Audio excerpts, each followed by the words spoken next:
يا أيها الناس قد جاءكم برهان من ربكم وأنزلنا إليكم نورا مبينا.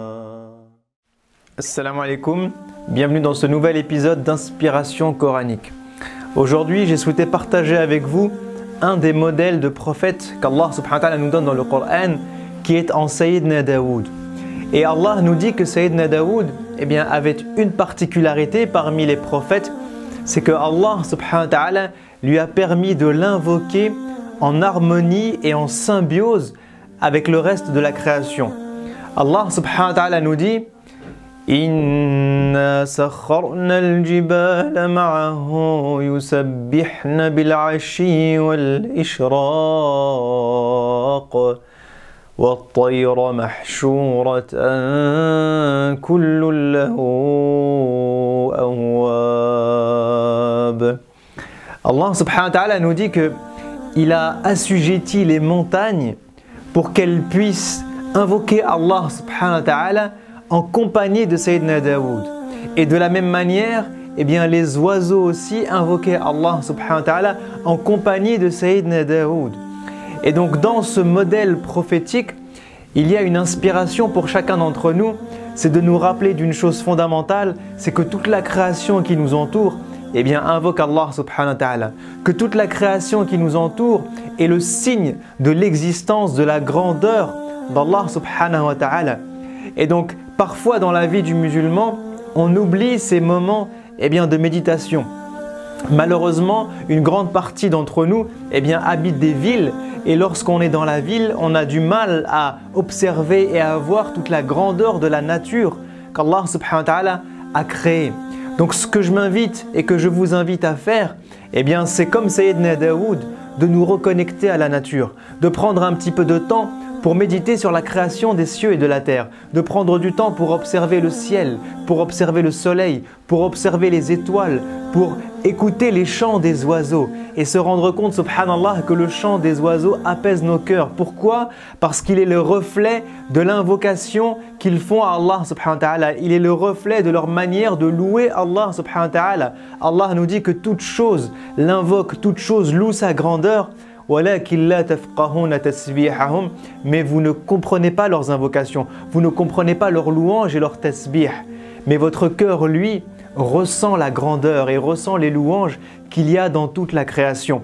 Donc essayons chacun d'entre nous de connecter nos cœurs à la création, de connecter nos cœurs donc à Allah subhanahu wa ta'ala par la méditation de tout ce qu'il y a dans les cieux et de la terre et même d'aller plus loin, de faire comme Sayyidina Daoud en imaginant que lorsque j'invoque Allah subhanahu wa ta'ala, que je me pose dans la nature et que je l'invoque, je suis en train de l'invoquer en harmonie, en symbiose avec toute la création qui m'entoure. Lorsque je me pose dans un parc ou sur de l'herbe ou à la campagne ou à la montagne ou à la mer, lorsque j'observe le ciel et les étoiles qu'il contient et que je prends un moment d'invocation pour Allah subhanahu wa ta'ala, un moment où je vais me rappeler de lui, un moment où je vais le louer et louer sa grandeur, dans ce moment-là, en fait, je suis en train de faire la même chose que le ciel, que les étoiles, que les montagnes, que la pierre, que les fourmis, que les oiseaux, que tout ce qui m'entoure, que le vent, qu'Allah subhanahu wa ta'ala a également assujetti pour nous.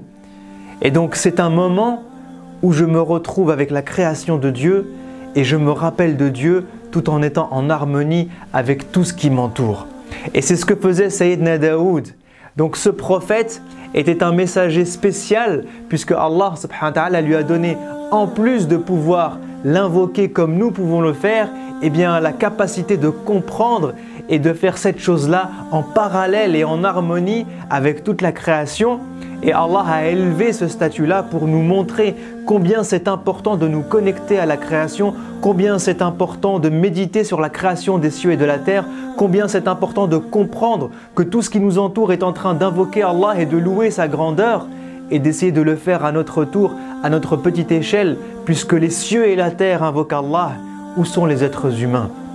Où sont les croyants dans l'invocation d'Allah subhanahu wa ta'ala? Est-ce que nous prenons le temps chaque jour de faire un petit peu de dhikr? Est-ce que nous prenons le temps chaque jour de dire Subhanallah, Alhamdulillah, La ilaha illallah, Allahu Akbar? Est-ce que nous prenons le temps de faire ces invocations qu'on peut trouver dans les livres d'invocation du matin et du soir? Et lorsque je me promène le matin, lorsque je vais au travail et que je vois la nature, eh bien je dis Asbahna wa asbahal mulku lillah. Je me réveille et la création et tout ce qu'il y a autour de moi, les arbres, les nuages, le soleil et le ciel, tout ça se réveille. Pour qui?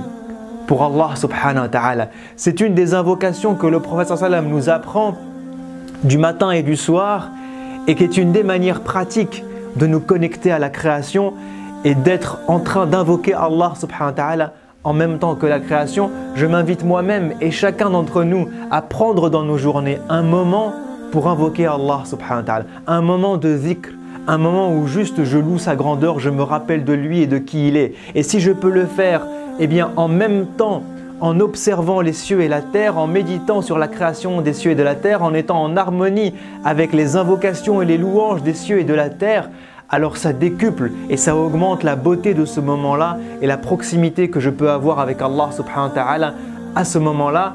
Je vous invite tous à essayer de le faire, incha'Allah ta'ala, et à nous rapprocher de ce modèle inspirant qu'est Sayyidina Daoud, qui invoquait Allah et faisait ce dhikr régulièrement pour se rapprocher de lui.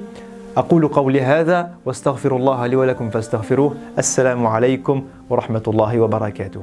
Si ce rappel vous a été profitable,